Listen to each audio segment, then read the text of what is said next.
Jubilee bus stand నుంచి శామర్పేట వరకు paradise Koodal నుంచి మేడ్చల్ వరకు ఫ్లైఓవర్ల నిర్మాణానికి మొట్టమొదటిసారి రక్షణ శాఖ భూములనిచ్చి హైదరాబాద్ అభివృద్ధికి కేంద్ర ప్రభుత్వం సహకరిస్తోందని మల్కాజ్గిరి ఎంపీ ఈటెల రాజేందర్ తెలిపారు. కంటోన్మెంట్ బోర్డు కార్యాలయంలో బ్రిగేడియర్ అధ్యక్షతన జరిగిన సమావేశంలో MLA Sri Ganesh, MP Etela Rajender, board chairman Ramakrishna, CEO Madhukar Nayak అధికారులు పాల్గొన్నారు. ఈ సందర్భంగా ఈటెల రాజేందర్ మాట్లాడుతూ కంటోన్మెంట్ అభివృద్ధికి కేంద్ర ప్రభుత్వం కట్టుబడి ఉందన్నారు.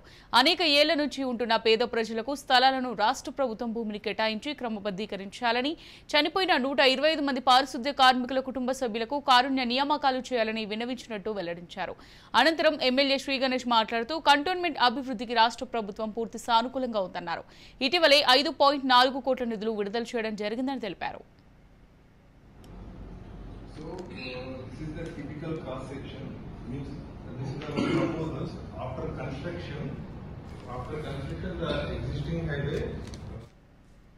భారతీయ జనతా పార్టీగా మేముగా ఇలా అభివృద్ధిని కాంక్షిస్తూనే ప్రజలకు సంబంధించిన ఇబ్బందులు లేకుండా చూడడం మా ధర్మం. నెంబర్ 1. నెంబర్ 2, పేదవాళ్ళు అనేక సంవత్సరాలు ఇల్లు కట్టుకుంటున్నారు కాబట్టి, 30 ఏళ్ళుగా, 40 ఏళ్ళుగా, 50 ఏళ్ళుగా ఉన్నారు కాబట్టి, చిన్న 60 గజాలు 70 గజాలు నిర్మాణం చేసుకున్నారు కాబట్టి, రాష్ట్ర ప్రభుత్వ పరంగా భూములు కంపెన్సేట్ చేసి వాటిని అన్నిటి కూడా రెగ్యులరైజ్ చేయాలనేటువంటి కాన్సెప్ట్ని కూడా మేము రైజ్ చేయడం జరిగింది. మూడవది, ఈ కంటోన్మెంట్లో పనిచేసే లేబర్ ఎవరైతే ఉన్నారో, 4th క్లాస్ లేబర్, మరీ ముఖ్యంగా మున్సిపాలిటీలో మురికిలో పనిచేసే లేబర్ ఎవరైతుందో వాళ్ళు 40 ఏళ్ళకి 40 ఏళ్ళకి చనిపోతారు. వాళ్ళకు 5% కంపాషనేట్ పోస్టులు ఇవ్వాలనేటువంటి సిస్టమ్ ఏదైతే ఉందో వీళ్ళకు వర్తించకూడదు.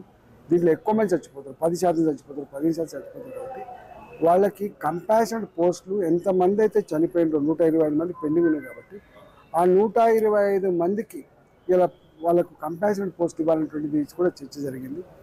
4వది ఏంటంటే మురికి కాలువ నిర్మాణం కావచ్చు, పార్కుల నిర్మాణం కావచ్చు, ఇవాళ అక్కడక్కడ కొంత డీవియేషన్స్ ఉంటాయి, చిన్న డీవియేషన్ కావచ్చు, ఇట్లాంటి వాటి మీద ఒక వ్యూ తీసుకొని ప్రజలకు ఎక్కడ ఇబ్బంది కలగని పద్ధతుల్లో, మరీ ముఖ్యంగా పేదలకు ఇబ్బంది కలగని పద్ధతుల్లో కంటోన్మెంట్ బోర్డు ప్రతినిత్యం పనిచేయాలని